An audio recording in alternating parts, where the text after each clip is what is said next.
Hər vaxtınız xeyirli olsun. Marketing Talks'un daha bir buraxılışı ilə yenidən qarşınızdayıq. Artıq 70-ci buraxılışa doğru gedirik və bu da məni çox həyecanlandırır. Hər vaxtınız xeyir. Hər vaxtınız xeyir. Mən də çox sevinirəm. Təşəkkür edirəm sizə də, həm də bizim hörmətli Vüsal bəyə. Vüsala sonsuz təşəkkürlər. Maşallah. Keçən dəfə bir-iki gün bundan öncə açdım video siyahını. Dedim, valla müəyyən şeylərdə vaxt məhdudiyyəti ilə bağlı like qoymamışam da. Şəbnəm xanım görsə çətin olacaq mənə. Qoy gelin bir başlayayım. Like'ları qoyum, rahat olum sonra 70-ci buraxılışa qədər. İndi artıq onun narahatlığını yaşamıram çünki bizi daim izləyənlər var. Bəli. Buraxılış yayımlanan kimi əvvəllər öz hesabımdan girirdim, tez özümə like verirdim ki, YouTube biraz qabağa çəksin. Amma artıq onu eləmirəm. Hətta planlaşdırıram və gəlirəm görəm ki, bəyənənlər də var, şərh yazanlar da var, fikirlərini yazanlar da var və bu çox sevindirici. Sağ olsun bizim loyal izləyicilərimiz, təsadüfi girənlər də təşəkkürlər, nə bilim. Yəni geri dönüşlər gəlir, biz də enerji alırıq ondan. Eyniliylə. İlhamlanırıq və irəli gedirik. Çox sağ olun. Eyniliylə. Hətta mən deyim ki, bizim son vaxtlar işlərdən dolayı ümumiyyətlə paylaşımlarda edə bilmirik ki, artıq yayımlanır. Qonaqlarımız özləri öz səhifələrində, o yerə çatıb qonaqlarımız paylaşır, biz paylaşa bilmirik də. Mən topdan paylaşım elədim bu yaxınlarda. Gördüm, inşallah mən də elə 7 buraxılışı birdən kommentə qoyub buraxdım. Yaxşı fikirdir. Və hətta son qonaqlarımızdan biri paylaşanda oradan da çox yaxşı geri dönüş aldım. Gürdüm, anidən baxdım ki, izlənmə, abunə olanlar, bəyənənlər. Çox sevindim. Demək ki, qonaqlarımızın da sayəsində həqiqətən də izlənmə sayımız da artır, bizə abunə olanların da sayı artır. Bu nə üçündür? Yəni biz buradan hər hansı bir şey qazanmırıq. Əslində siz qazanmış olursunuz. Biz sadəcə söhbət edirik. Mənim üçün xoşdur. Mən öyrənirəm burada. Qazanırıq ya. $1. $1 açıb gözlə 11 dollar yığılıb ya yığılmayıb müəllim. Ya da oradan qazancımız olmur. Niyyətimiz sadəcə faydalı olmaqdır və düşünürəm ki, qazanan siz olacaqsınız. Yəni nə qədər çox izlənmə və bəyənmə sayı olarsa mən biləcəm ki, bir o qədər insana çatmışıq və faydamız da o qədər insanlara dəyib. Qazancımız var da Şəbnəm. Belə gözəl qonaqlarımız. Söz yox. Mən əlaqələrimiz yaranır. Mən avtomatik əsas qazanc budur. Yəni söz yox. İnsanlarla da rahat oturub danışırıq, söhbət edirik, müzakirə edirik məsələləri. Və bizim auditoriya qazancımız ki, bizi niyə dəvət eləmirsiniz? Siyahımız var, hamını dəvət edəcəyik. Vaxt olduqca hamını dəvət edirik. Sadəcə bəzi prioritet, məsələn, trendə düşən mövzular olur və yaxud da tutaq ki, biz Anar bəylə indi yeri gəlmişkən deyək, onsuz adı, soyadı, şəkli hamısı orada olacaq. Anar bəylə biz müsahibəni eləyəndə biz bir buraxılış nəzərdə tutmuşduq. Amma söhbət elə axarında oldu ki, gəldi elə bir yerə çatdı ki, biz artıq ondan bir ikinci buraxılışımız vədini aldıq və o bizim artıq ikinci qonağımızdır ki, ondan ikinci buraxılışı edirik. İzləyicilər də diktə eləyir orada. Bəli, ikinci hissəni səbirsizliklə gözləyirik. Eyniliylə. Onlar deyəndən sonra biz... Daha biz kimi ki. Neynəyinədir? Eyniliylə. Xoş gördük Anar bəy. Xoş gördük. Çox sağ olun. İkinci dəfə dəvətlədiniz qısa müddətdə. Çox yaxşıyam. Siz necəsiniz? Təşəkkür. Biz də yaxşıyıq. Siz sağ olun ki, yəni elə necə deyilə, özünüzü naza çəkmədən. Dedim, falan vaxtı okeydir, gəlirəm. Heç bir problem yoxdur. Çox sağ olun. Çox təşəkkür edirəm. Çünki bilirəm ki, işləriniz də çoxdur. İndi də elə bir mövsümdən çıxdıq ki, belə həm Ramazan ayı, həm Novruz bayramı. Nəhayət işləmək lazımdır. Nəhayət işte. Bəli, uzun bir tətil oldu, Biz bugün keçən buraxılışdan sonra strateji idarə etmədən söz verdik ki, bizi izləyənlərə ki, danışacaq, bəhs eləyəcəyik. Bu mövzuya toxunacaq və sizinlə də, indi bilmirəm söhbət axarını necə aparacaq, biz həmişə bir mövzu ilə başlayırıq, amma sonu gəlir çıxır başqa bir mövzularla müzakirə edirik. Hər bir halda yenə də faydalı bir söhbətlər eləməyə çalışacaq. Gəlin o zaman ilk olaraq artıq tanıtım falan etmirəm. Hamı sizi tanıyır, bizi izləyənlər ikinci buraxılışı gözləyir. Birbaşa suallara keçmək istərdim. Bu buraxılışı izləyəndə strateji idarə etmənin fərqindən bir balaca danışaq. Ümumiyyətlə nədir? Gündəlik idarə etmədən nə ilə fərqlənir? Biraz buna toxunaq, sonra artıq söhbətimizin axarında suallar verərəm. Çox sağ olun ki, belə vacib mövzuya yer verirsiniz. Strateji idarə etmə ümumiyyətlə ən effektiv idarə etmə mən hesab edirəm. Strateji idarə etmə, stratejiyə əsaslanan idarə etmə deməkdir. Yəni, stratejiya mərkəzli idarə etmə. Yəni, idarə etmənin mərkəzində şirkətin strategiyası dayanır, istinad yeridir. Yəni, hər şey ona əsasən qurulur. Yəni, şirkətin bütün idarə etməsi, planları, hədəfləri, iş bölgüsü, struktur, hər bir şey, hətta korporativ mədəniyyət də stratejiyadan irəli gəlir. Yəni, strateji idarə etmə bizi imkan vermir ki, biz mətləbdən uzaqlaşaq. Yəni əsas məğzdən, işin özəyindən uzaqlaşaq. Yəni strateji idarəetmənin bir də ən böyük faydası budur ki, imkan vermir ki, mənasız işlərlə məşğul olaq. Yəni ikinci dərəcəli işlərlə məşğul olaq. Həmişə bizi çağırır ki, əsas budur. Əsas dəyər yaradan işlər bunlardır. Əsas fərq yaradan işlər bunlardır. Yəni əsas bura fokuslanmaq lazımdır. Yəni bu məndə strategiya necə şirkətin prioritetlərini müəyyən eləyir, yol xəritəsini müəyyən eləyir. Yəni buna strategiya əsaslanan idarəetmə də bizi məcbur eləyir ki, biz doğru işlərlə məşğul olaq. Yəni çəkici doğru yerə vuraq ki, bu da şirkətdə effektivliyi artırır. Maraqlı qısa olaraq. Bəli, əla izah idi. Orada qəşəng bir söz işlətdiniz, çəkici eyni yerə vurmaq. Məndə belə bir sual var, dünəndən məni narahat edən bir məqamda.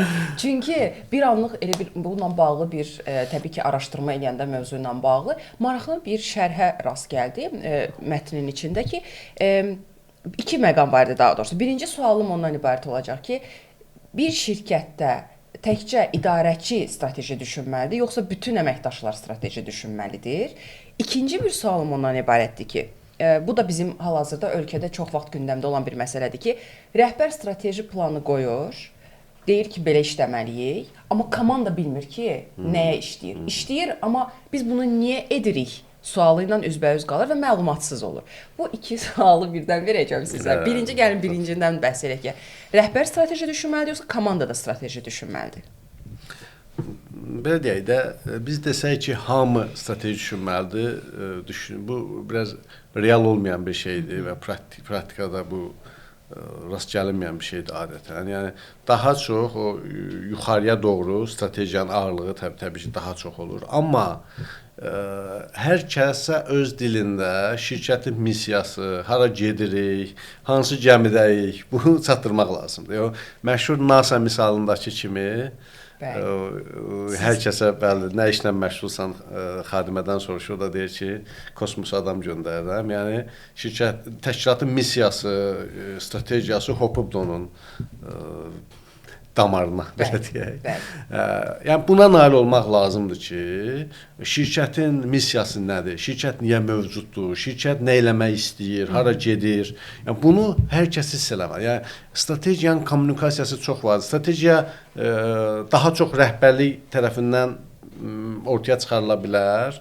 Təbii ki, bəlkə o haqda danışarıq ki, daha çox nə qədər insan cəlb olunsa, o qədər yaxşıdır strategiyanın hazırlanma prosesindən, iştirakçılığı təmin etmək üçün. Amma strategiya hazır olandan sonra da bunun kommunikasiyası çox vacibdir. Yəni bunun çox yaxşı çatdırılması, yəni ki, hər kəs başa düşsün ki, şirkət hara gedir, nə eləmək istəyir, niyə mövcuddur, missiyası nədir.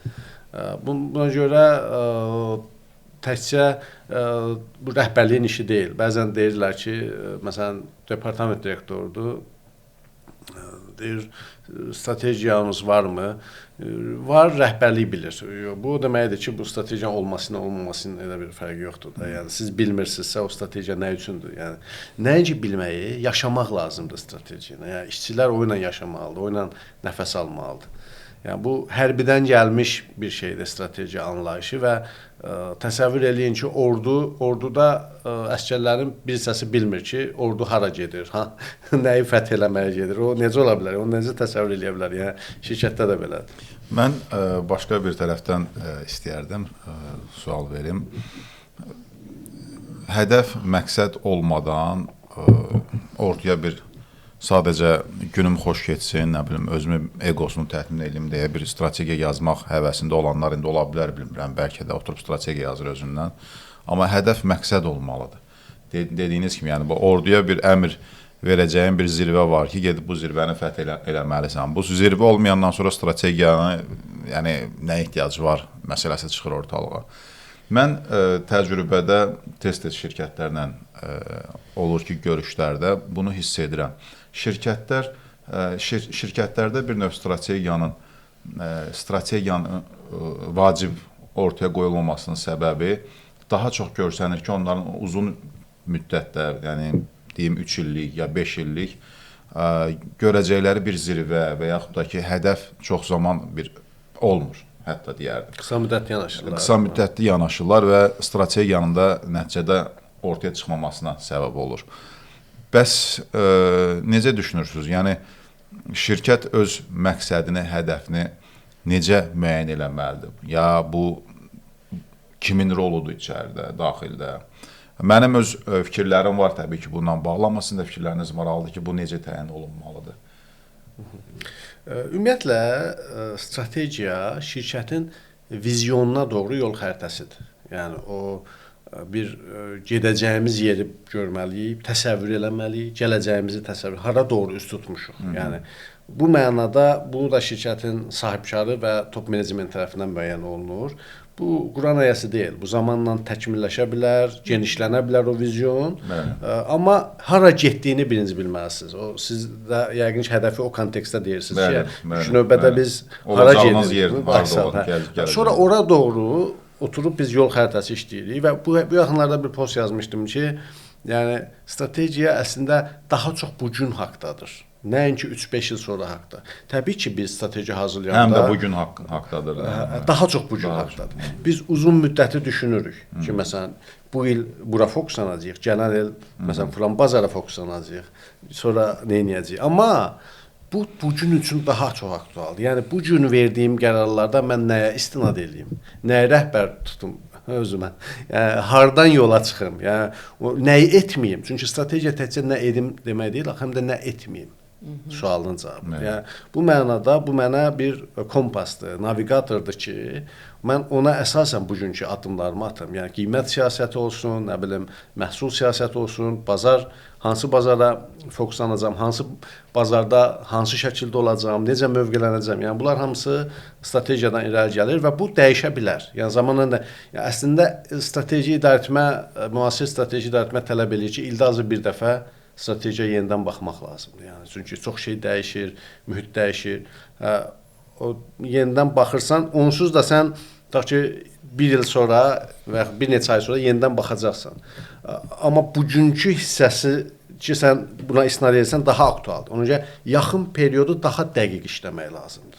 Çünki onsuz da bir müddət sonra sən ondan yenidən çəki düzən verəcəksən, müəyyən dəyişiklik eləyəcəksən. Amma bugünkü qısa periodda səhv etməmək üçün ilk, məsələn, əvvəllər 3-5 illik fəaliyyət planı hazırlayırlar, strateji fəaliyyət planı. İndi mən onu araşdırıram, daha çox 1 illik fəaliyyət planı hazırlayırlar ki, mən onsuz da ilin sonunda, strategiyam uzun müddətlidir, amma mən yenidən baxacam onsuz da. O taktiki plan, fəaliyyət planı, tədbirlər planı, hər bir şey deyil. Yəni, ona mən onsuz da qısa müddətli hazırlayırlar ki, daha praktik olsun. Bəs niyə bizim, belə deyək də, qeyd elədiyiniz kimi də rəhbərliyi ya top menecmenti də hər bir formada deyir bunu da. Niyə onlar uzun müddətdə hədəf qoya bilmirlər və ya qoymaq istəmirlər? Ya biz bunu yəni strateji menecerlər deyilmi bunlar? Yəni əslində təbii ki. Ümumiyyətlə rəhbərliyin işi elə strategiyadır. Strategiyanın işlənməyin təminatçısı olmalıdırlar. Yəni, ilk növbədə odur. Yəni, həmin yəqin ki, yetkinlik çatışmazlığı var məncə. Yəni, kifayət qədər yetkin olsa rəhbər, başa düşər ki... Amma 30 ilin şirkətidir, nətər deyə bilərik ki, yetkin deyirlər? Yəni 30 ildə o müəyyən qədər yetişib, yəni müəyyən qədər uğurlar var. Yəni mən həmişə deyirəm ki, sahibkarlar böyük adamlardılar. Yəni şirkət qruplarını inkişaf elətdiriblər, amma strateji düşünmə yetkinliklərində sıxıntı var ki, onlar strategiyanın önəmini dərk eləmirlər, yəni uzun müddətli baxmırlar məsələyə. Məncə əsasən odur. Yəni onu başa düşsələr, o ikinci hədəf qoya bilmə texnikasını özü bilməsə, onu hansısa bir peşəkarlar vasitəsilə, konsalting şirkət vasitəsilə onu eləyər. Əsas odur ki, onun vacibliyin başa düşsün. Burada mən bir dənə də keçid eləmək istəyirəm. Bayaq Şəbnəm xanımın sualı ilə də əlaqələndirmək istəyirəm ki, mən bir strateji yetkinlik bölgüsü eləmişəm. Yəni şirkətlərdə strateji yetkinlik 4 mərhələsi var. Yəni birinci odur ki, bunu biz çoxlu şirkətlərlə ki, biz işləyirik, onları mən qruplara böləndə, eləsi var ki, strategiyanın sırsı da yoxdur. Bu birinci səviyyədir. Yəni, bəlkə də vizyon var maksimum sahibkarın, ona görə biznesi yaxşı hiss eləyir, ona görə uğurlu da olurlar bir müddət, amma strategiya yoxdur. Yəni gündə bir fikrə düşə bilərlər, yəni bir yol yoxdur. Bu birinci səviyyədir. İkinci səviyyə odur ki, strategiya var, icra eləyə bilmirlər. İşləmir. Bu ikinci. Birincidən təbii ki, yaxşıdır. Ən azı iradə göstəriblər. Yəni. Üçüncü səviyyə odur ki, strategiya var, icra olunur. Amma bütün şirkət o ilə nəfəs almır. Və bu ancaq ya top menecment bunu bilir, ya bir işçi qrupu yaradıblar, strateji komissiya yaradıblar. Yəni bəzi şirkətlər elə eləyir. Biz orada mən özüm də belə tövsiyə edirəm ki, yəni birdən-birə 4-cü mərhələyə keçmək olmaz. Yəni bu mərhələ getməlidir.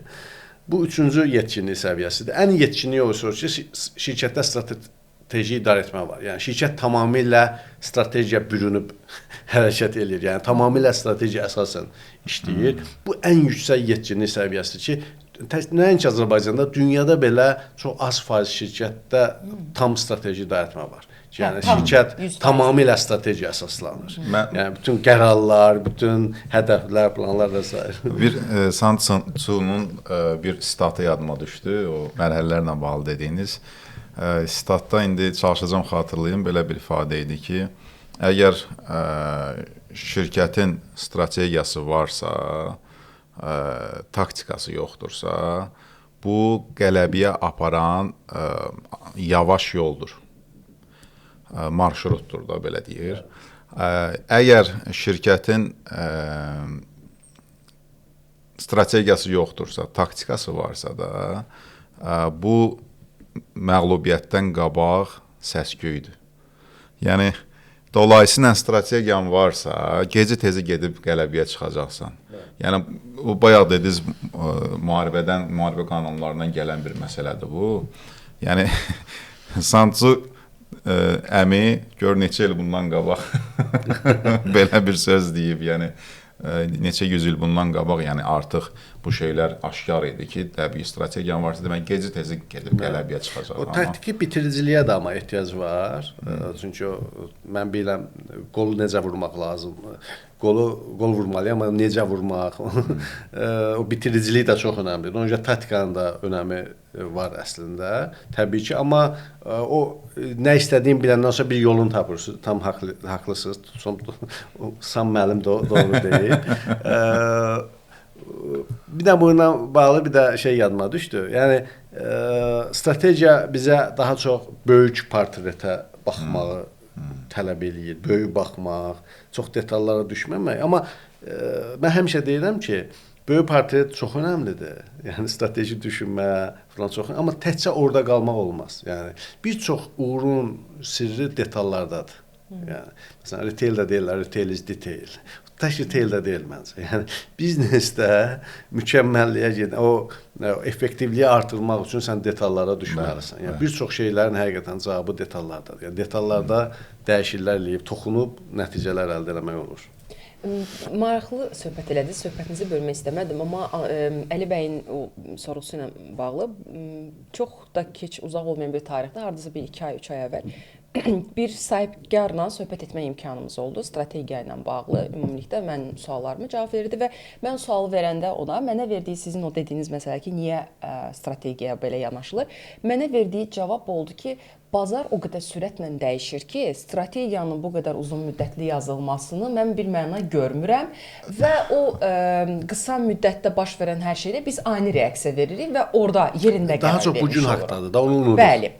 Düzdür, mən bunu çox da yəni doğru olduğunu qəbul etmədim, amma mübahisə də etmədim ki, hər halda adam sahibkardır, o işinin sahibi odur. Həmişə deyirəm, hər halda o idarə edib 20 ildə o çatdırıb da mən çatdırmamışam. Amma maraqlı bir məqamı vurğuladı ki, orada məndə bir yenə də sual yarandı ki, yaxşı, burada kimin üstünə düşür ki, məsuliyyət düşür ki, göstərsin ki, əslində elə deyil. Bazar sürətli dəyişə bilər, amma sənin yenə də bir planın olmalıdır ki, sən yerində qərar verəndə artıq əvvəlcədən bundan bağlı bir planın olmuş olsun. Bəli, biz heç birimiz pandemiyanı planlamırdıq. Biz bilmirdik ki, gəlib bir xəstəlik, gəlib pandemiya adını almış olacaq, hansı ki, çox da uzaq bir tarixlərdə olan bir şeydir. Biz heç birimiz planlamırdıq ki, müharibə məhz 2020-ci ilə təsadüf eləyəcək və biz o nəticədən də keçdik də, necə deyək 2020-ci ildə. Şirkətlər burdan necə çıxdılar? Strategiyası olan necə çıxdı? Çıxa bildimi ümumiyyətlə? Bax məsələn sizin artıq o sahədə təcrübəniz var idi həmin illərdə. Mən yeni başlamışdım. Mən bilmirəm necə keçdilər, amma sizin hər ikinizdən soruşum. Burdan necə çıxdılar həmin məqamda? Burada birincisi məsələn pandemiya çox ən gözlənilməz situasiyalardan biri idi də. Həqiqətən heç kim onu bilmirdi. Məsələn şirkətlərin mən reaksiyalarına baxırdım. Panik reaksiya verənlər daha çox idi, panika ilə. O şirkətlər daha yaxşı reaksiya verirlər ki, onların strategiyası var, sistemlər var. Çünki onlar nə edirlər? Bir dənə baxırlar ki, bu pandemiya mənim hansı planımı pozub? Yəni mənim onsuz da yolum bəllidir, mənim planlarım bəllidir, mənim getdiyim yol bəllidir. Bu yolun harasına qarşısını kəsib. Bir dənə ona baxırlar, onu orada bir dəyişiklik eləyirlər. Pandemiyaya uyğun, situasiyaya uyğun addımlar atıblar, yenə daha yaxşı, daha sağlam şəkildə gedir. Ümumiyyətlə şirkətdə strategiya və sistemli yanaşma olanda şirkətin immuniteti yuxarı olur. Mən həmişə deyirəm ki, sistem dözümlülük daha yaxşı hansı ki bu strategiyadan irəli gələn bir şeydir, sistemli idarə etmə immunitet yaradır. Yəni şirkətin dözümlülüyün, kənar təsirlər, kənar güzər qarşısında dözümlülüyün artırır. Ona görə də o gözlənilməz situasiyalar qarşısında da daha dözümlü olmaq üçün sən strateji yanaşmalısan məsələn. Mən qabaqladım müəllim məni qeyd edəcəydim ki, strategiyası İndi bilmirəm, doğrudan da masanın üstündə strategiyasını görməmişəm şirkətin, amma bəlli bir böyük şirkətlər var ki, onların dayanıqlığı hiss olundu. İndi bu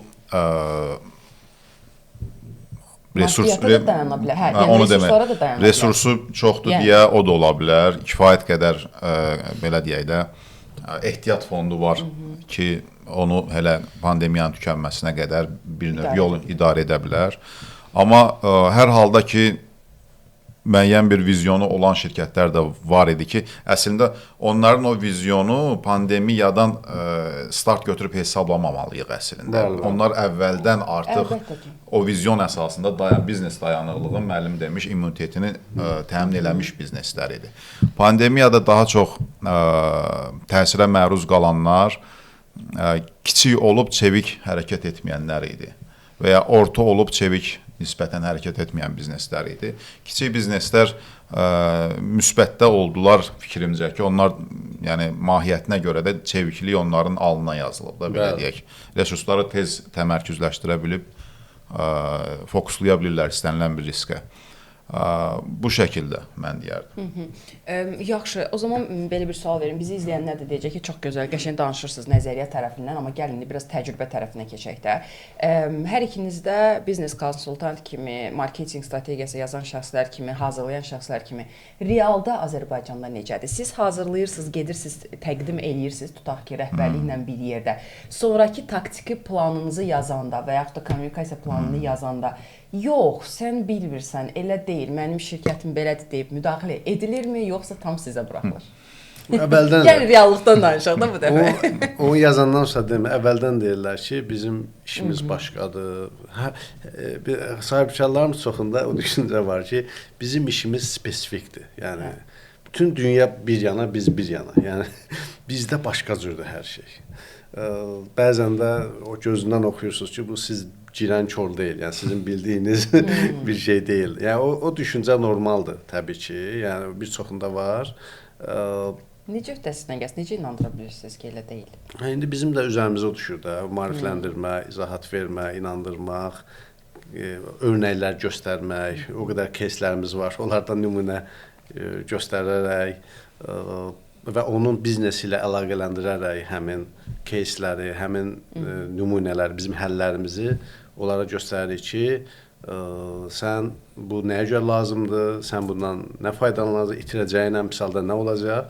Bir də sualın içərisində bir məqam var idi ki, bəs yazıb verdiniz, ondan sonra nə olur? Yəni, o da var, bəli.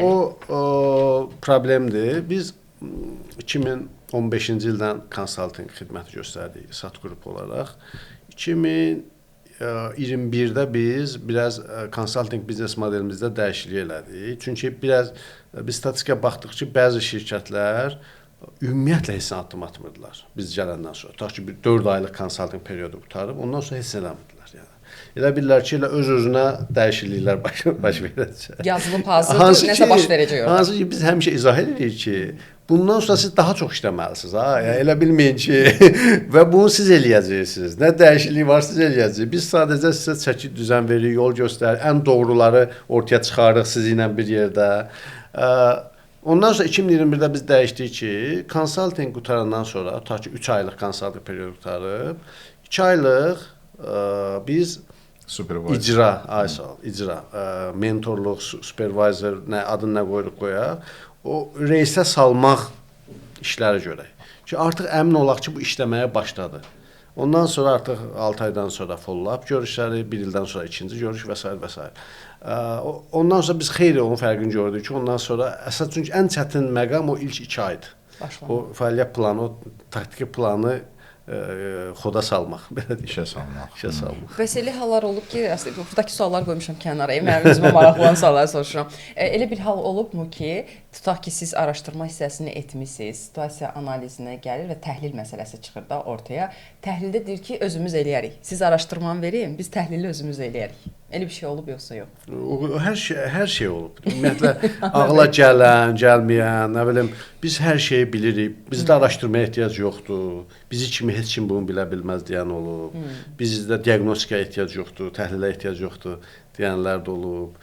Yəni və yaxud eləsi də olub ki, təkcə diaqnostika eləyin, verin, biz bilirik, işimizi bilirik. Onu da deyənlər olubdu. Yəni strategiya falan heç nəyə ehtiyacımız yoxdur. Təkcə diaqnostika bizə versəz kifayətdir. Yəni istəklər çox ola bilər yəni. Bəli, Fərid Hacılı ilə müsahibəmizdə deyirdi, SWOT analizdə deyəndə ki, deyəsən səhv etmirəmsə Fərid bəyin müsahibəsində idi ki, SWOT analiz edəndə ki, şirkətinizin zəif tərəfi, çünki bizim şirkətimizin zəif tərəfi yoxdur, heç birisi yanlış anlamsın. Xəttinə dəyir də. Ona görə bəli, yanlış. Cüzü tərəflərdə biz həmişə tərəfləyirik. Aha, zəif tərəf söhbətləri yoxdur. Məsələn, həmişə yazırıq əksər hallarda bəzi sirləri açır. Məsələn, sahibkarın böyümə vizyonu, nə bilim, dəyişiklik iradəsi. Bunlar da güclü tərəf kimi, artıq güclü tərəflərin sayı çox olsun ki, zəif tərəflərdə çox müdafiə moduna keçməsin. Bizdə bu məsələ iki fərqli yanaşma sərgiləyirik. Birinci yanaşma odur ki, adətən bir ilə qədər indi bizdə başlayıb təqribən elə pandemiya təsadüf edir ilk müəyyən bir konsultasiyaların verilməsi, amma ağırlıqla strategiya son 2 ildir biz fokuslanmışıq strategiyanın hazırlanmasına. İki yanaşma dediyim nədir? Bir dönəm oldu ki, kiçik bizneslərlə daha çox işləyirdik. Bir dönəm oldu elə kiçik bizneslərlə daha çox işləyirdik. İndi kiçik bizneslərə daha filtrli yanaşırıq. Yəni, belə deyək də, nə istədiyini hiss edən, bu məsələnin həlli ilə bağlı daha açıq olan kiçik bizneslərlə kommunikasiya rahat olur və ötürə biləcəyimiz dəyəri də göstərə bilirik, təqdim edə bilirik. İndi əsasən fokuslandığımız orta və böyük bizneslərdir. Onlar üçün biznes böyümə həlləri biz buna deyirik. Bildiyiniz kimi Arqusun Azərbaycanda yerli rəsmi nümayəndəsiyik və Arqus şirkətinə Türkiyənin. Və buna biznes həlləri deyirik biz. Yəni, o biznes həlləri olaraq onun içərisində artıq bir diaqnostika məsələsi mütləq ki, olmalıdır. Sonra biz biznesə demirik, tutaq ki, sən bilmirsən, mən daha yaxşı bilirəm. Mən deyirəm ki, sənin müştərin, sənin vəziyyətin daha yaxşı məlumatı ötürür. Gəlsən də bizdə aydınlaşdıraq, sən də öyrən, görmədiyin məqamları ortaya çıxardaq və onun üzərindən problemin üzərinə gedək. Yəni, yol xəritəsini hədəflərə və problemə görə cızaq. Elə bir şey olmur ki, məsələn, gedək biznesə örnək göstərək, deyək ki, bilirsən, mən məsələn bu metodologiyanı istifadə edirəm burada da və bu şablonu sənin də əyninə biçəcəm. Yoxdur elə dünya. Yəni, hər bir biznesə işləməz də, hər bir biznesə özünün hədəflərinə, vizyonuna, eyni zamanda bəzən də olur ki, yeni vizyon yaradırıq. Yəni, adam düşünüb ki, məsələn, burada olmalıyam 3 ildən sonra. bu yolla bəlkə düşünürdü getməyi, amma yenə də ortaya çıxardan hər şeyi araşdırmadır, öyrənmədir, təhlildir ki, buna adətən bizneslərdə sual yarana bilər ki, biz bunu daxildə eləyə bilərikmi, belə şeyləri. Yəni, bugün daxili komandalar demək olmaz ki, bacarıqsızdır, bunu eləyə bilməzlər. Yox, edə bilərlər, amma daxili komandalar o qədər əməliyyat yüklüdürlər ki, bugün. Və 2 il, 3 il, 5 il bir şirkətdə çalışıb o çərçivələrlə tərbiyə alırlar deyə çərçivədən kənara çıxmaq daxili komanda üçün çətin olur. Kənar baxış. Araşdırma şöbəsi ən böyük olan şirkətlər telekommunikasiya şirkətləridir. Bu Azercell, Azerconnect tipi. Ən çox kənar araşdırma onlar sifariş verirlər.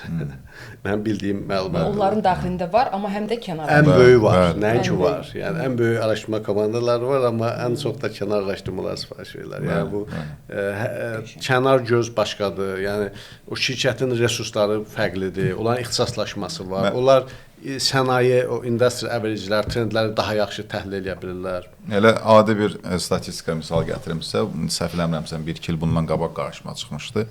Dünyada məbləğ ekvivalentində götürəndə 50 milyard dollarlıq araşdırma bazarının həcmi var və 50 yox, üzr istəyirəm, 40 milyard dollarlıq araşdırma bazarının bir həcmi var idi və bu həcmin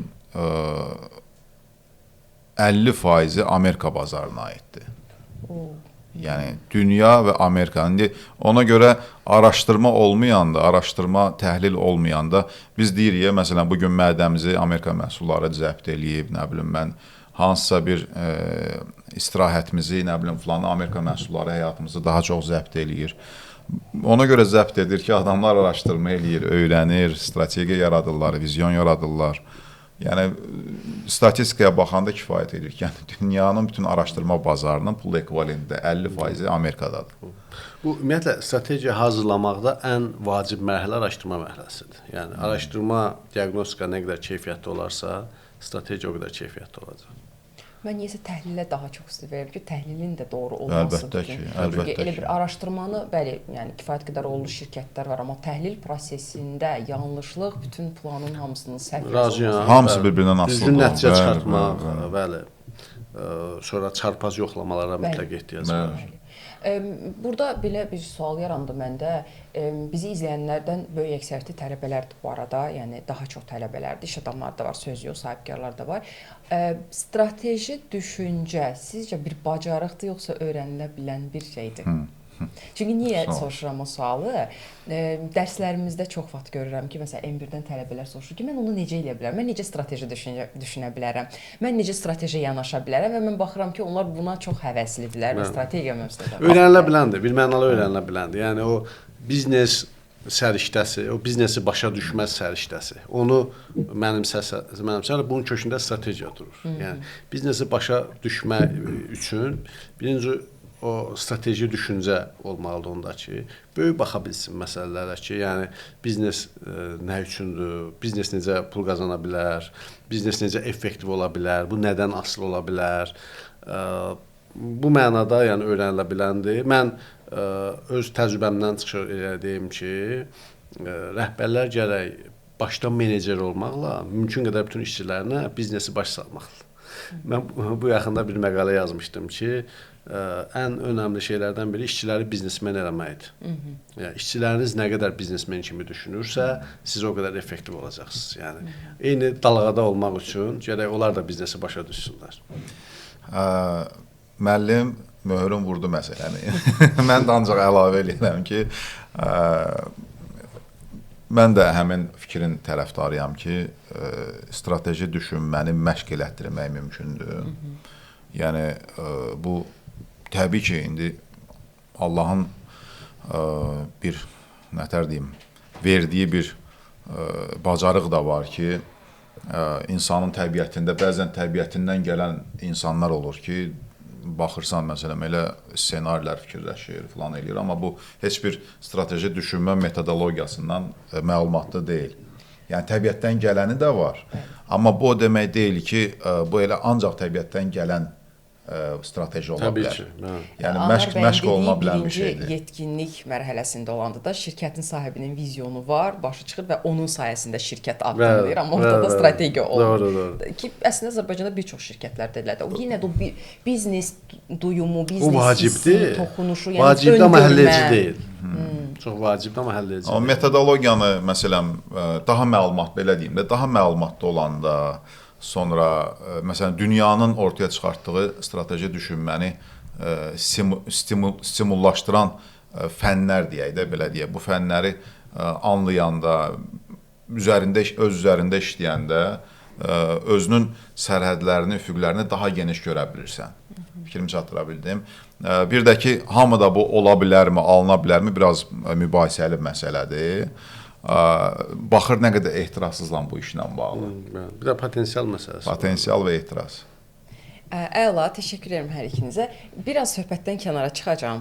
Bir sual da mənim maraqlanır. Qoymuşum strateji idarə etmə içinə daxildir də, fərqi yoxdur. Yox, bu dəfə yaxşıdır. Yəni Hə, azı 80% stratejilərdən. Əslində strategiya çox maraqlı mövzudur. Mən düşünmürəm ki, onu biz bir buraxılışa sığdıra biləcəyimiz bir şeydir. Təbii. Sadəcə bunun içərisində elə bir məqamda ki, hamımız biz biraz elə özümüzə də aiddir ki, onu biraz kənarda saxladığımız bir məqamdır, amma ən vacib olanlardandır. Siz əvvəldə də vurğuladınız. Yəni şirkətin komanda üzvləri, hər kəs də, yəni qapıda dayanandan ta ki başda dayanana qədər missiyasını bilməlidir, şirkətin vizyonunu bilməlidir. Bir də bunun içərisində dəyərlər anlayışı da var. Hansı ki biz bunu hamımız ortaya qoyuruq ki, şəffaflıq bizim dəyərimizdir, dürüstlük bizim dəyərimizdir, nə bilim, təşəbbüskarlıq bizim dəyərimizdir. Bu üç dənəsini istifadə eləyir qalan, amma real olaraq onu ortaya qoyma, onu missiyasında göstərmə, onu fəaliyyətində göstərmə nə qədər uğurludur, bu bir balaca fərqli bir məsələdir. Bu mövzuda istəyərdim ki, hər ikinizdən. Menecmentin atası sayılan Peter Drucker'in bir yaxşı sözü var. Deyir ki, şirkət mədəniyyəti strategiyanı səhər yeməyində yeyər, həzm edir. Nə qəşəng sözdür. Yəni ki, o kontekstdə deyir, yəni nə qədər möhtəşəm strategiya olsun, əgər korporativ mədəniyyət imkan vermirsə, o işləməyəcək. Yəni o icra edə bilmir, o nəticələr olmayacaq. Yəni korporativ mədəniyyət ümumiyyətlə şirkətdə o icebergin görünməyən tərəfidir məncə, daha çox. Yəni yəni şirkətin o mühitin o formalaşdırır, şirkətdə o ab-havanı o formalaşdırır, konteksti o formalaşdırır, atmosferi o formalaşdırır. Yəni strategiya harda icra olmalı, yaxşı mühit olmalıdır da. Yəni mühit də şirkətin korporativ mədəniyyəti formalaşdırır. O başqa mövzudur ki, əslində korporativ mədəniyyət şirkətin strategiyası diktə edir. Yəni şirkətin strategiyası deyir ki, bizim korporativ mədəniyyət necə olmalıdır. Amma strategiyanın icrası üçün korporativ mədəniyyət bəlkə bir 70% olmalıdır həqiqətən. Bir dəfə korporativ mədəniyyətlə bağlı bir təlim idi. Mən qrup çalışması eləmişdim. Qruplara sual vermişdim ki, korporativ mədəniyyət şirkətin nəyinə lazımdır? Çox maraqlı cavablar var. Bir də o maraqlı bir cavab var ki, onu hər yerdə deyirəm. Bir nəfər var idi, Orxan bəy demişdi ki, korporativ mədəniyyət şirkəti pis yola düşməyə qoymur. Cızığından çıxmağa qoymur, həqiqətən. Yəni, çünki şirkətin qırmızı xətləridir həm də, dəyərləridir, prinsipləridir. Əsas qoruyur, saxlayır şirkəti ki, şirkət elə bil cızığından çıxmasın, xəttindən çıxmasın. Yəni o mənada korporativ mədəniyyət çox vacibdir. Qəşəng vurğulayırsınız, amma mən inanmıram ki, bizim şirkətlərin böyük əksəriyyəti o dəyərlər anlayışını dərk edərək tam qoyur. Dediyiniz kimi, hər kəs deyir ki, mənim şirkətimin sərhədləri var, fəaliyyəti konkret var. Amma bəzi məqamlarda elə addım atır ki, deyirsən ki, məsəl üçün, axı sənin dəyərlərinə uyğun deyil, deyir, yox, bu dəyərləri əlavə eləyirəm də bunu da. Yəni, belə bir şeylə sözünü, necə deyirlər, üstünü örtməyə çalışır da bir növ. Amma hamı fəaliyyət göstərir. Bu təkcə şirkətə aid deyil, biraz şeyə gedir. Bir insanların özünə də aid olan bir məqamdır. Yəni biz də dəyərlərimiz, biz də sərhədlərimiz var. Hər kəsə bu sərhədləri göstərik. Amma tam olaraq bilmirik ki, bizim dəyərimiz nədir? Mən niyə belə davranıram? Onu sorğulamırıq. Mən digər tərəfdən belə fikir söyləyərəm bu məsələ ilə bağlı ki, bunun icra mexanizmi əslində daha çətindir ortaya çıxartmaq. Çünki mən korporativ mədəniyyəti, dəyərlərini bilən, korporativ mədəniyyəti olan Azərbaycan aparıcı şirkətlərində də vaxtında işləmişəm. Kiçik şirkətlərlə də əlaqədə olmuşam. Kiçik şirkətlərdə özünə görə bir ailə, deyək də, kiçik ailə bir formatında bir dəyərlər var. Bəzən heç özləri də bilmədən bu dəyərlər elə yanında olanda şirkətin hiss eləyirsən ki, yazılmamış bu dəyərləri var bunların. Onlar daha, belə deyək də, bir kiçik arx kimidirlər, özlərini idarə edə bilirlər. Amma böyük şirkətlər seldir sanki, fikrimi çatdıra bildim. Yəni, orada o qədər proses var. Bunun əsas problemi nəzarət mexanizmi, təbliğat mexanizminin işlək olmaması ilə bağlıdır. Yəni, adamlar yuxarıda çox şey qəbul edə bilər. Amma bu necə icra mexanizmi necə olacaq, kontrol mexanizmi necə olacaq bundan bağlı. Çətinliyi çox vaxt orada hiss eləmişəm mən ki, bunun təbliğatını doğru düzgün aparmaq məsələsi. Bir də məsələn, əməkdaş bilə bilmir axı. Məsələn, mən şəffaflıq dəyərini adam qoyub bura, bu şəffaflıq dəyəri nöqteyi nəzərdən demək mənə müəyyən bir təlimat gəlməlidir. Yuxarıdan gəlməlidir təlimat ki, mənim dəyərim şəffaflıqdır, şəffaflığın daha tərifi yox. O bizə lazım deyil. Təlimatı gəlməlidir ki, şəffaf, kimdən şəffaf olmalısan? Əməkdaşlar birinci öz arasında daha şəffaf olmalıdır. Müştərilərlə şəffaf olmalısan, partnyorlarla şəffaf olmalısan. Nə bilim, bu şeylərə olmazlar, bunlardır, olanlar bunlardır və s. və ilaxır. Yəni, bu təlimatların hazırlanması, təsəvvür edin ki, 5 dəyər olsa, bu təlimatların hazırlanması, təbliğatı, kontrolu, görün nə qədər həcmli bir məsələ deməkdir. Yəni, ona görə də biri var, bir fəlsəfi bir şeyin yaranması, bir növ elə ki, dərviş məclisidir, hamı yığılır bir yerə, nəsə danışılır onlara, tərif, nə bilim, filan ora-bura, onunla da dağılışıb çıxıb gedirlər. Bir də var ki, real olaraq göstərmək, yaşatmaq lazımdır. Yaşatmaq lazımdır. Praktikada göstərmək lazımdır. Zaman-zaman qayıtmaq lazımdır. Filan dəyərimizdən yola çıxaraq bunu eləyirik. Filan dəyərimizə görə filan kəs bu şirkətdə qala bilməz. Filan kəs bizim dəyərlərimizə uyğun gəlmir. Bunu real həyatda göstərməklə və yaşatmaq lazımdır. Bütün toxunuş nöqtələrində özünü göstərməli. Nəzəri mövzu kimi qalmasın. Bir də bu dəyərləri əslində şirkətin missiyası tamamlamalıdır. Bayaqdan missiya sözünü çox işlədirik. Ümumiyyətlə, strateji idarəetmədə ən belə pis izah olunmuş anlayış missiyadır. Bu təkcə bizdə deyil. Mən çox araşdırmışam. Çox belə xarici ədəbiyyatlarda, internet mənbələrində missiyanı düzgün açıqlamırlar. Bu nə deməkdir, bu mahiyyəti nədir? Məsələn, vizyon bəllidir nəyə lazımdır, bayaq danışdıq ki, hara getdiyimi bilməliyəm, düz deyil. Dəyərlər də aydındır, yəni dəyərlər də bir çox şirkətlərimizdə işləyir həqiqətən də, ildən ilə də vardır. Amma missiya, şirkətlərin saytında qalır, oradan o tərəfə keçmir. Çünki missiyanın çox ciddi rolu var. Çünki biznes o qədər... Yol xəritəsidir də əslində. Biraz açıqlama vermək istəyərdim. Çünki bu meydan, strateji idarəetmədən danışılan meydan az olur deyə qoy qalsın. Buyurun. Missiya strateji idarəetmədə ən vacib anlayışlardan biridir. Çünki biznes o qədər çətin fəaliyyətdir ki, burada çoxlu maraqlı tərəflər var, stakeholderlər var. Biz işçilərimizə sözümüz keçdi, tamam. Yəni, onları dəyərlərlə falan nizamladıq. Eyni nöqtəyə vurmağına nail olduq. Biz elə eləməliyik ki, bütün maraqlı tərəflər bizə dəstək versin. Bütün maraqlı tərəflər, stakeholderlər əllərini daşın altına qoysunlar. Bizim şirkətin fəaliyyətinə mane olmasınlar, dəstək versinlər. Cazib olaq. Bu rolu missiya oynayır. Ki, şirkət elə bir missiya bəyanatı, mission statement ortaya qoyur ki, o həm işçilərə cazib gəlir. Ki, bu şirkət niyə mövcuddur, nə işinə baxır bu şirkət. Həm müştərilər üçün cazib olmalıdır ki, bu şirkətə hörmət eləsin o missiyasına görə. Həm tədarükçülərə, həm investorlara, həm banklara, həm səhmdarlara, yəni bütün ictimaiyyətə, yəni həmin missiyaya görə o şirkətə hörmət eləsinlər və dəstək versinlər.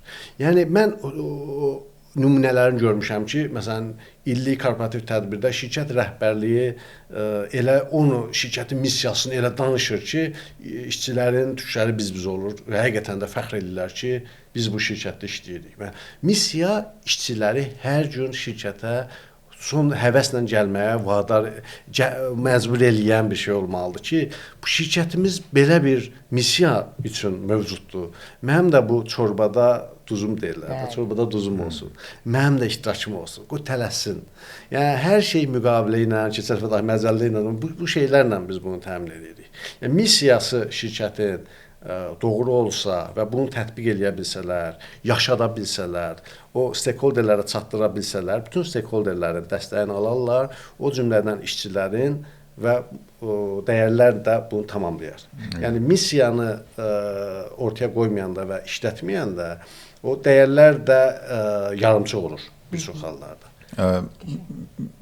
Bilirsiniz, biz təlimlərimizdə modellərimiz danışırıq bundan bağlı ki, eşidici modelidir, derikabel modelidir və s. Bunlar metodologiyalardır ki, indi bunu da səsləndirəm, indi maraqlı olanlar araşdırıb baxsınlar. Metodologiyalar ki, daha sağlam missiyanı hazırlayıb ortaya çıxarsın. Yəni məntiqli şəkildə missiya. Saytlarda sadəcə kopyalanmış yox. Məqsəd, strategiya, dəyərlər, davranış. Davranış bu 4 qütb məsələsi məsələn eşidici missiya modelində var. Bizdəki strategiyadır, məqsəddir, davranışdır və dəyərlərdir. Yəni missiya bunu əhatə edir yoxsa yox. Bir çıxarışda deyim ki, missiyada sənin missiya bir növ mövcudluq səbəbindir. Yəni o tutduğun yol istiqamətində səbəbi göstərirsən ki, niyə mən? Amma eyni zamanda da yaxşı missiya strategiyanı da özündə gizlədir əslində. Fikrimi çatdıra bildim. Yəni yaxşı tərtib olunmuş bir missiyanı oxuyanda sən onun vizyonunu və strategiyasını hiss edirsən. Bəli, o missiya o qədər cazib olmalıdır ki, bütün işçilər də şirkətə dəstək versinlər, əllərini daşın altına qoysunlar, müştərilər, bütün stakeholderlər, bütün maraqlı tərəflər o şirkətə hörmət eləsin. Ki, yəni bu şirkətin belə bir missiyası var. Hətta məsələn, cəmiyyətə əgər missiyanı sata bilmisənsə, yaxşı mənada satmaqda, yəni qəbul etdirə bilmirsən. Mən çox nümunəsini görmüşəm ki, məsələn, o şirkəti səhv olanda onu çox daşqalaq eləmirlər. Məsələn, görmüşəm ki, yəni hörmət elə onların o missiyasına. Hə, yəni adi bir səhvdə əhv edə bilirlər. Əhv edə bilirlər, bəli. Hə, qəşəng məqamda əslində. Burada reputasiyaya da gəlib çıxır. Elə birinin reputasiyasını yaratmış olur. Yəni belə çıxmasın, vizyondur, missiyadır, strategiyadır, sənin gələcəkdə gözləyən hər bir şeyinin toxumunu əvvəldən səpir. Fikrimi çatdıra bildim. Bəli. Əla. Çox qəşəng danışırsınız, amma yenə də mən biraz da necə deyirlər, biraz qurtlu suallar verəcəm ki, o təcrübələrinizdən qopardım da. Çox qəşəng. Bayaq əslində biz bu mövzuya toxunduq, amma istəyirəm biraz da yenə də toxunaq ki, strategiya yazılandan sonra komanda önünə bir iş planı qoyulur ki, biz bu planı edirik. Yəni optimistik hədəflər olur ki, biz bunu 20% artıracağıq, satışımız partlayacaq, şirkət böyüyəcək, sizdə nə bilim böyümə olacaq falan behməkən. Amma bu deyilir. Amma bu yol qeyri-müəyyən olur. Bilmirlər ki, necə gedəcəklər, hardan başlayacaqlar, hardan addımlayacaqlar. Sadəcə fəaliyyət göstərmiş olurlar. Burada rəhbərin boynuna düşür ki, əməkdaşları yönləndirsin. Yoxsa necə bu proses baş verməlidir ki, bu qeyri-müəyyənlik aradan qalxsın və hər kəs o optimist qoyulan hədəflərə doğru addımlamış olsun. Birincisi, hədəf real olmalıdır. Vizyon ola bilər ki, əlçatmaz olsun. Əlçatmaz olanda daha maraqlıdır vizyon. Amma hədəf real olmalıdır, smart olmalıdır. Bəli. Smart kriteriyalara cavab verməlidir. Konkret olmalıdır, bəli. Optimizm yaxşı şeydir, amma reallıqdan kənarlaşmamaq lazımdır. Və bunun real olmasını şirkət rəhbərliyinin borcudur ki, hər kəsə inandırsın. Ümumiyyətlə, hədəf qoymada bir əl sıxışması düşlərin sözü vardır. Əl sıxışmasına yekunlaşmalıdır. Məsələn, marketinq direktorunun hədəfləri budur, gözləntilərimiz budur. O onun real olduğuna inanmalıdır və bunun hardan gəldiyinə inanmalıdır. Bunun üçün hansı resurslarımız var, onu görməlidir. Bunun üçün hansı taktiki hərəkətlərimiz olacaq, planlarımız olacaq. O aydın olmalıdır ki, onu qəbul eləsin, əlin qoysun daşın altına, canla başla indekslənsin, oyla yaşasın, hədəflərlə yaşamalıdır. Bir də rəhbərliyin borcudur ki, birincisi strategiya hədəfləri yaxşı kommunikasiya eləsin, hər kəs başa düşsün və sonra onu yaşatsın. Yəni strategiya bayramdan bayrama danışılan mövzu olmalı deyil də. Strategiya gündəlik yaşamalıdır işçilər. Yəni gündəlik hədəflərlə o strateji hədəflərlə yatıb durmalıdır. O halda biz əsl strateji idarəetmədən danışa bilərik. Doğru yolu göstər. Qeyri-müəyyənlik aradan qalxmış olur. Və o 4-cü mərhələ dediyimiz ki, o strateji yetkinliyin, o strateji idarəetmə var. Hər şey stratejiyadan irəli. Onun səsi o da var ki, hər kəs stratejiyanı bilir və o ilə yaşayır. Bir də ki,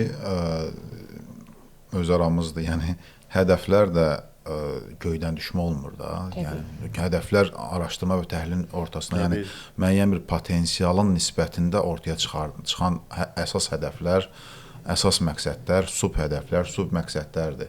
Hansı ki, təhlil nəticəsində, məsələn, tutaq ki, misal deyirəm də, sən bazarının həcmini ortaya çıxardırsan, adama deyirsən, bazar payım buradayam.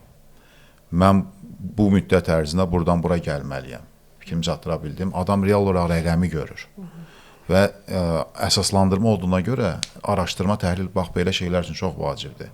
Yəni, bu şeylər olmayanda təbii ki, sən başda oturub aşağı baxıb deyəcəksən ki, bugün 5 qol vurmalıyıq da. O da deyəcək ki, valla nə bilim, vuracaq, vurmayacaq, amma deyirsə, görək nə edirik. Məsələn, o qədər olub ki, məsələn, müştərimiz deyib ki, biz Azərbaycan bazarında artıq doymuşuq, biz maksimum 20% burada böyüyə bilərik, maksimum 15% böyümə yerimiz var. Demişik, yaxşı, yəni, bu indiki halda səndən yaxşı bilənmərəm bu. Amma gəlin araşdıraq. Getmişik, baxmışıq, tutaq ki, tikinti materialı satır. Getmişik, tikinti materialı satan bir 15 dənə mağaza ilə bir inside research eləmişik. Yəni, sən bir saatlıq söhbət edirsən. Sən tikinti materialı hardan alırsan, bu şirkətdən niyə alırsan, ümumi nə qədərdir, bunun neçə hissəsi bu şirkətin payına düşür. Bir 15-20 şirkət mağazadan bu inside research eləyəndən sonra baxırsan ki, bizim bu seçmə üsulla ortaya söhbətlə 15 mağaza da sənin vəziyyətin budur. Yəni aşağı yuxarı əgər düzgün seçmisənsə o samplı, bu bazarı göstərir, bazarı əks etdirir. Sənin bazarda vəziyyətin budur. Yəni bazarda əslində çox böyük yer var və sənin rəqibləri sən əslində küçümsüyürsən. Yəni rəqiblər əslində balaca deyil. Hətta səndən böyükdür bəzisi. Yəni bu yerini də göstərirsən ki, bax bunun hesabına sən bu bazar payını götürə bilərsən. Ona görə də bir çox hallarda rəhbərlərdə, sahibkarlarda fərqindəlik problemi olur. Yəni özləri haqqında, bazar haqqında yanlış təsəvvür. Ona görə də mənim fikrinə qatıram. O araşdırma, diaqnostika çox vacibdir və oradan yola çıxmalı. Təbii ki, oradan irəli gəlir o strateji hədəflər, strateji prioritetlər və s. Anar bəy, siz o dediyiniz o 4 yetkinlik mərhələsində Azərbaycan şirkətlərinin əksəriyyəti hansı mərhələdədir sizcə? Təbii ki, birincidə təəssüf ki. Amma digər mərhələlərdə də... Mən gözləyirəm pozitiv ki, ikinci deyəsiniz. Yox, çoxu orada ola bilməz. Biz mikroları da sayısaq, kiçikləri də sayısaq, çoxu ikincidə ola bilməz. Yəni, çoxunun strategiyası təbii ki, yoxdur. Yəni. Amma ikinci, üçüncü mərhələdəkilərin faizi get-gedə çoxalır. Bu sevindiricidir. Dördüncü mərhələ bütün dünyada azdır, nəinki Azərbaycanda. Amma var da Azərbaycanda. Var, əlbəttə var. Qəşəng, elə onu bilmək istəyirəm. Çox təşəkkür edirəm. Çox əla söhbət oldu. Çox maraqlı keçdi həqiqətən də. Mən bayaq Vüsal vaxtı göstərdim, dedim bəlkə 10 dəqiqədir söhbət edirik, amma gördüm ki, maşallah biz neçə dəqiqədir artıq? 53 dəqiqə var artıq. Çox təşəkkür edirəm. Həqiqət adam bilmir vaxt hardan gəldi. Özdə elə bir mövzudur ki, maraqlı bir mövzudur və bizi izləyən hər kəs, tələbələrdən tutmuş sahibkarlara, iş adamlarına, hər kəsə aid elə bir sadə bir rahat dildə danışdınız. Çox hər ikinizə də çox təşəkkür edirəm. Çox sağ olun. Müəllimə də, Şəbnəm xanıma da. Biz təşəkkür Maraqlı söhbət edirəm. Təşəkkür edirik. Çox sağ olun.